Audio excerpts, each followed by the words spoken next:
मेरे भैया वो बांदी चली है और बांदी महाराज की कचहरी में पहुंच गई और कचहरी में पहुंच करके कहने लगी महाराज कि जय जयकार हो, जय जयकार हो। बांदी कैसे आई हो?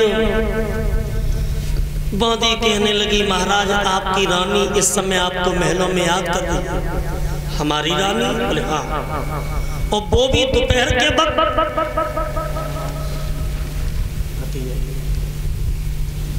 ये सोनू चिमटा बादल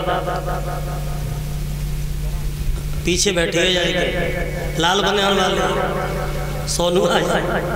सोनू कुमार ये हमारे छोटे भाई हैं, इसी गांव डांडा के रहने वाले हैं। बड़े सुंदर चिमटा वादक भी हैं, बड़े अच्छे विचार हैं। और छोटे भाई के लिए हमारा आशीर्वाद है कि एक से एक मुद्रिकाओं से इन्होंने हमारा स्वागत किया है, सम्मान किया है। हमेशा प्रभु इन्हें दीर्घ आयु प्रदान करे और मैं इनके उज्जवल भविष्य की कामना करता हूँ। राजा ने कचहरी को बर्खास्त किया और कचहरी को बर्खास्त करके जैसे ही पतिव्रता के महलों में आते हैं तो वो मैया घुटनों में मुंह दे करके रो रही। तो राजा ने पूछा कि रानी जब जब हम आते थे तब तब तेरा चेहरा फूल की तरह खिलता था, आज बात क्या है जो तुम्हारी आंखों में आंसू?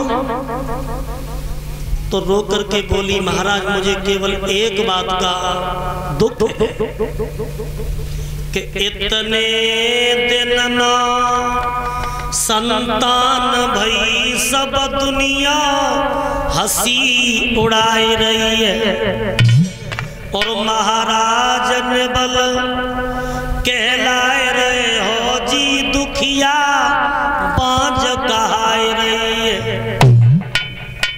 लोग तुम्हें निर्वंशी कहते हैं, स्त्रियां मुझे बांझ कहती हैं और एक बेटा के पीछे मेरा सब कुछ सुना।